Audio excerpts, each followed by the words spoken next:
Hello guys, I hope you like my videos. If you like my videos please like share and subscribe our channel. आज हम लोग class 11th micro economics का chapter 2 that is consumer equilibrium का part 4 आपके साथ discuss करने जा रहे हैं. पार्ट 3 में हमने आपके साथ डिस्कस करा था consumer equilibrium in one commodity. आज हम आपके साथ एक और इंपॉर्टेंट टॉपिक जो जनरली 4 से 6 मार्क्स में आपके एग्जाम में पूछा जाता है that is consumer equilibrium in two commodity, जिसको आप law of equi marginal utility के नाम से भी बुला सकते हैं. इसको समझने जा रहे हैं हम लोग. तो देखिए क्या कहता है. सबसे पहले आप ये बताइए कि consumer equilibrium in two commodity का क्या मतलब है. तो according to equi marginal utility consumer gets maximum satisfaction when ratio of marginal utility of two commodity equal to their prices. यानी एक कस्टमर दो कमोडिटीज के लिए उस सिचुएशन में सेटिस्फैक्शन फील करता है जहां पर उन दोनों कमोडिटी से मिलने वाली जो सेटिस्फैक्शन है उसका रेशियो इक्वल होता है प्राइस रेशियो के. दूसरी लैंग्वेज में बेटा अगर हम सिंपल लैंग्वेज में इसकी बात करें तो इसका मतलब ये है कि एक कंज्यूमर वन कमोडिटी में इक्विलिब्रियम में कहां पर था, जहां पर उसे लगता है कि मैंने जो प्राइस पे करा है और मुझे जो उससे सेटिस्फैक्शन मिली है वो इक्वल है. यानी मुझे वर्थ लग रहा है कि यार मैंने जो पैसे दिए हैं ना, ठीक है, बढ़िया है ये तो, मैंने अगर 50 रुपए दिए हैं तो मुझे 50 रुपए की सेटिस्फैक्शन भी मिली है. वहां पर कंज्यूमर वन कमोडिटी में इक्विलिब्रियम में होता है.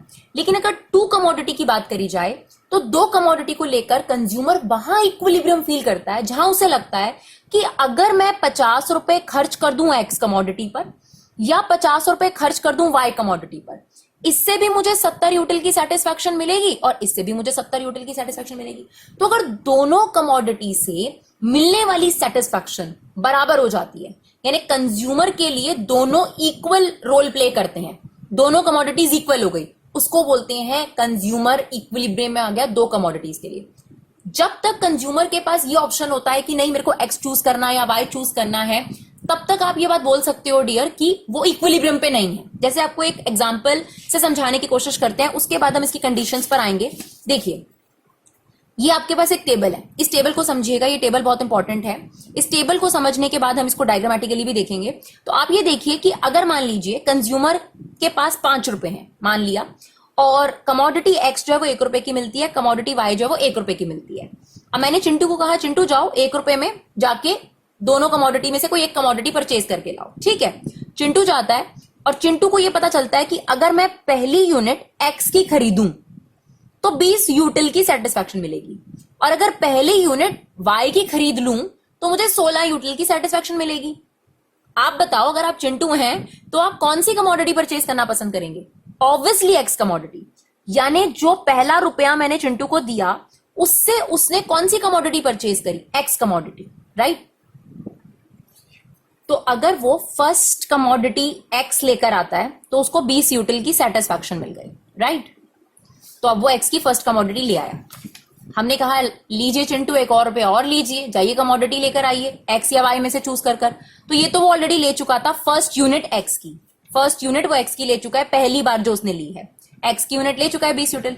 अब उसके पास चॉइस है या तो वाई की पहली यूनिट ले ले या फिर एक्स की दूसरी यूनिट, क्योंकि एक्स की एक यूनिट तो आ चुकी है. या तो वाई की फर्स्ट यूनिट ले ले और एक्स की दूसरी यूनिट ले ले. अगर वाई की पहली यूनिट लेगा तो 16 यूटिल की सेटिस्फैक्शन, और एक्स की दूसरी यूनिट लेगा तो 14 यूटिल की सेटिस्फैक्शन. आपको खुद पता है एक कस्टमर ऑब्वियसली हायर सेटिस्फैक्शन चाहता है. इसका मतलब वो जो दूसरी यूनिट लाएगा वो वाई की लाएगा जिसमें उसको 16 यूटिल की सेटिस्फैक्शन मिल रही है. ठीक है, फिर हमने चिंटू को दिया 1 रुपया, जाइए फिर सामान लेकर आइए. चलिए अब आपके पास पहला एक्स भी हो चुका है, पहली वाई भी हो चुकी है. अगर आप दूसरी यूनिट एक्स की लेंगे तो आपको 14 यूटिल की सेटिस्फैक्शन मिलेगी, और अगर आप दूसरी यूनिट वाई की लेंगे, क्योंकि आप पहली तो एक ले चुके हैं ना, आपको पता है कि जैसे से आप किसी कमोडिटी को बढ़ाते जाएंगे उससे मिलने वाली सेटिस्फैक्शन आपकी कम होती जाएगी. तो अगर आप दूसरी यूनिट एक्स की लेते हैं तो 14 यूटिल की सेटिस्फैक्शन, और दूसरी यूनिट अगर आप वाई की लेते हैं तो 12 यूटिल की सेटिस्फैक्शन. आप कंज्यूमर इक्विलिब्रियम पर नहीं है अभी तक, क्योंकि आप चूज कर पा रहे हैं कि आपको कौन सा चूज करना है. तो ऑब्वियसली आप इसमें जाएंगे. यानी अगर आप थर्ड रुपया खर्च करना चाहते हैं तो आपके पास ऑप्शन है या तो दूसरी यूनिट एक्स की ले ली जाए या दूसरी यूनिट वाई की. क्लियर है कि आपको दूसरी यूनिट एक्स लेने में फायदा है, तो आपने ले लिया, इससे आपको 12 यूटिल का सेटिस्फैक्शन मिल रहा है, राइट. चौथा रुपया हमने चिंटू को कहा जाओ खर्च करिए. अब आपके पास 2 यूनिट एक्स की आ चुकी हैं, 1 यूनिट वाई की आ चुकी है. अब आपके पास ऑप्शन है, अगर आप जो चौथा रुपया है खर्च करना चाहते हैं वाई की या तो सेकंड यूनिट ले लो. अगर आप वाई की सेकंड यूनिट लोगे तो भी आपको 12 यूटिल की सेटिस्फैक्शन मिलेगी, और अगर आप x की तीसरी यूनिट लोगे तब भी आपको क्या कहते हैं 12 यूनिट की सेटिस्फेक्शन मिलेगी। Now this point is known as consumer equilibrium, जहां पर दोनों से मिलने वाली मार्जिनल यूटिलिटी का जो रेशो है, अगर आप देखें 12/12 इट्स 1:1, उनके प्राइस रेशो के बराबर है। यही चीज हमें यहां पर दे रखी है, जो अगर आप फॉर्मूले में देखेंगे दोनों से मिलने वाली यूटिलिटी का रेशो दैट इज 12:12 इक्वल हो जाता है price of X upon price of Y के। ठीक है, वहां पर कंज्यूमर इक्विलिब्रियम पे हो जाता है। यानी इससे पहले तक क्या हो रहा था, इससे पहले तक कंज्यूमर आसानी से चूज कर पा रहा था कि मुझे एक्स लेना है, वाई लेना है, एक्स लेना है, वाई लेना है। पर यहां आकर क्या हुआ, कंज्यूमर के पास एक ऐसी सिचुएशन आ गई जहां पर वो एक्स खरीदे या वाई खरीदे, सेम बात है। यानी अगर जो अब उसको चौथा रुपया दिया गया चिंटू को, उस 1 रुपए के लिए वाई और एक्स बराबर है। तो अगर आप चाहो तो आप वाई की नेक्स्ट यूनिट खरीद लो। अगर आप वाई की नेक्स्ट यूनिट खरीदते हो, ऑब्वियसली जो 5वां रुपया है वो एक्स पर ही खर्च करोगे, ऑब्वियस हो गया। That is what consumer equilibrium, जहां पर ऑब्वियस हो गया कि अब आप क्या खरीदोगे। अगर आपने चौथा रुपया एक्स पे खर्चा होता, यानी आपने इसकी यूनिट ली होती, तो ऑब्वियस सी बात है कि आप 5वें पर वाई ही लेते, क्योंकि दोनों से 12 यूटिल की सेटिस्फेक्शन मिल रही है। That situation is known as, जब आप इस सिचुएशन में आ गए डियर, जब यूटिलिटी का रेशो प्राइस रेशो के बराबर हो गया, जिसको हम इस तरीके से लिखते हैं marginal utility of X upon marginal utility of Y, price of X upon price of Y. जब ये सिचुएशन आपके सामने आ जाती है, उसको बोलते हैं कि एक कंज्यूमर दो कमोडिटी को लेकर इक्विलिब्रियम सिचुएशन में, यानी उसके लिए दोनों ही बराबर वर्थ रख रही हैं। इससे पहले तक वो चूज कर पा रहा था कि एक्स लेना है या वाई लेना है। That is what consumer equilibrium in to commodities. और अगर हम बात करें कि उसे टोटल 5 रुपए स्पेंड कर कर कितने की सेटिस्फैक्शन मिली, टोटल सेटिस्फैक्शन कितनी मिली, तो आप ये सारा का सारा टोटल कर दीजिए, आपको पता चल जाएगा कि उसको टोटल सेटिस्फैक्शन जो है वो कितनी मिली। तो आप देख सकते हैं 6 4 10, ये हो गया 4, 74 यूटिल की सेटिस्फैक्शन उसको मिली अगर वो इन सारी यूनिट्स को कंज्यूम करता है। यानी 3 यूनिट एक्स की और 2 यूनिट वाई की अगर वो लेता है तो उसको जो है मैक्सिमम सेटिस्फैक्शन मिलेगी, यानी वो अपने इक्विलिब्रियम पर है। तो यही चीज डियर आप देखिए फॉर्मूले में पहले से बता दी गई है कि आपके पास 1 कमोडिटी के केस में भी आपको इक्विलिब्रियम बताया गया था। तो अगर आप देखेंगे और अब आप वापस आएंगे तो आपको समझ में आ जाएगा, जो लाइन हमने यहां लिखी है वो भी यही लिखी है कि इक्वी मार्जिनल यूटिलिटी वहां होती है जहां कंज्यूमर को दोनों कमोडिटी से मिलने वाली सेटिस्फैक्शन का रेशो उनके प्राइस रेशो के बराबर होता है, जो आपने टेबल में समझा। अगर आप टेबल को ध्यान से समझ लेंगे ना, आपको सारा कुछ लिखना आ जाएगा। तो दोबारा से बेशक रिमाइंड करके आप इस टेबल को ध्यान से समझिए, आपका काम हो जाएगा। तो यही चीज हमने यहाँ लिखी है कि हम मनी में कन्वर्ट करते हैं। आपको याद होगा 1 कमोडिटी में marginal utility of X upon price of x, that is MUM, marginal utility of why this MUM। यानी जहां पर हमें लग रहा है कि इससे मिलने वाला प्राइस खर्च करके इससे मिलने वाली जो मॉनेटरी सेटिस्फैक्शन है वो भी 50 रुपए की है, इस पर खर्च करके भी मुझे 50 रुपए की सेटिस्फैक्शन मिलेगी। तो ठीक है ना यार, ये दोनों मेरे लिए इक्वल है। तो बाय इक्वेशन 1 और 2 अगर इस एक्स कमोडिटी पर पैसे खर्च कर मिलने वाली सेटिस्फैक्शन मनी के टर्म्स में उतनी ही है जितनी मुझे वाई पे खर्च करके सेटिस्फैक्शन मिल रही है, तो इसका मतलब मैं कंज्यूमर इक्विलिब्रियम पर है। That is what consumer equilibrium की सिचुएशन। इसे ही आप लोग जंबल करके प्राइस ऑफ एक्स यहां आ जाता है और ये MUY जो है यहां आ जाता है, और आपके पास ये कंज्यूमर इक्विलिब्रियम की इंपॉर्टेंट कंडीशन बन जाती है 2 कमोडिटीज में। और दूसरी इंपॉर्टेंट कंडीशन है MU falls as consumption increases. ये बात हम पहले भी जानते हैं law of diminishing marginal utility में, और इसी अजम्पशन के बेस पर हमने ये चीज बनाई है कि जैसे जैसे आप एक्स की कंजम्पशन बढ़ाते जाएंगे उससे मिलने वाली सेटिस्फैक्शन कम होती जाएगी। ठीक है, ये आपने law of diminishing marginal utility में समझा है। बस इसी चीज को हमने पहले इक्वेशन इसका डेफिनेशन दिया, फिर हमने दोनों कंडीशन मेंशंस करी, फिर हमने टेबल दिया, इसी टेबल को हमने एक्सप्लेन करा एक एक कर। अगर आप देखेंगे, अगर आप जानना चाहते हैं कि कैसे लिखा है, और लास्ट में हमने ये भी बताया कि हमें टोटल स्पेंड कर 74 यूटिल की सेटिस्फैक्शन मिली और कंज्यूमर इक्विलिब्रियम पर हो गया। इसी चीज को आप डायग्रामेटिकली भी शो कर सकते हैं डियर। कई बुक्स में डायग्राम है, कई बुक्स में नहीं है, तो अगर आपके टीचर मना करें तो आप बेशक नहीं बनाएंगे।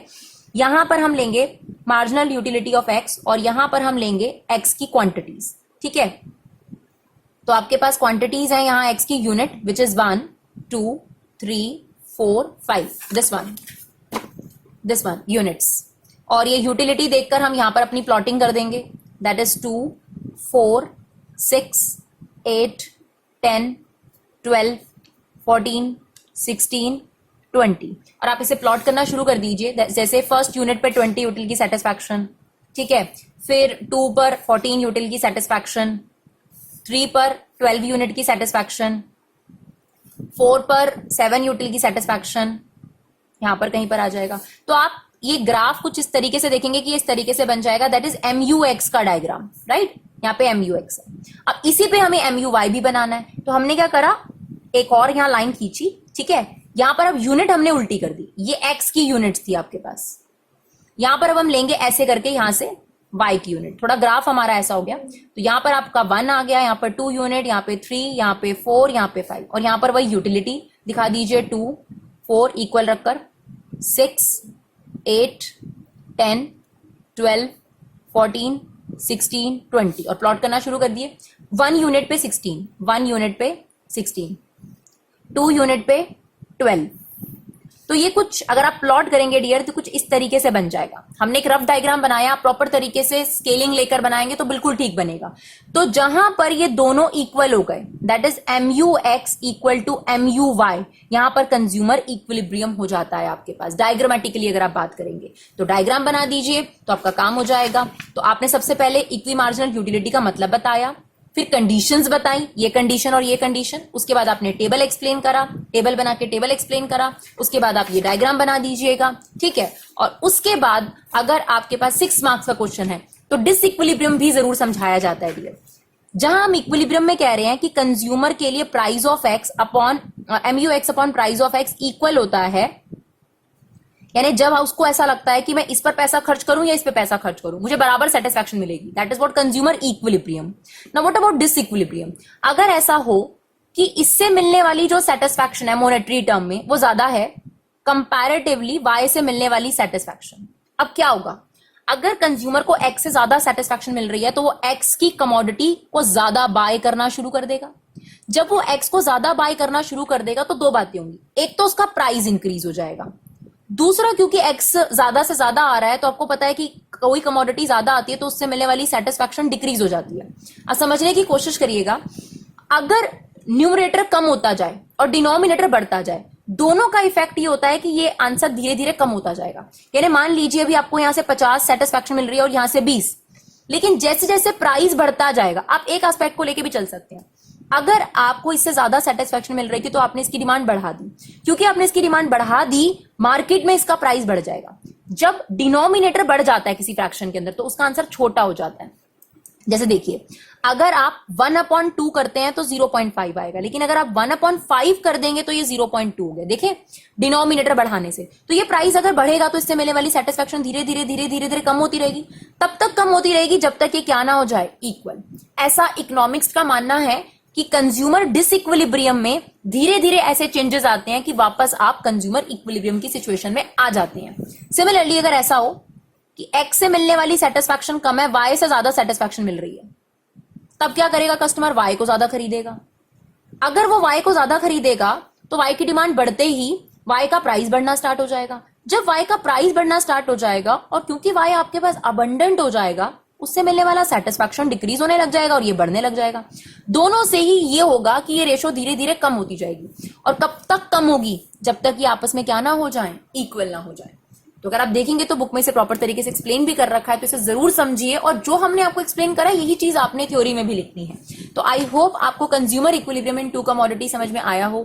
डियर, अगर वीडियो आप लोगों को बेनिफिशियल लगे तो प्लीज इसे ज्यादा से ज्यादा शेयर करिए। ये हमारे लिए एक मोटिवेशनल पार्ट होता है कि हम और आगे वीडियोज आप लोगों के लिए डालें। Thank you so much guys for your love and support. Keep supporting were classes.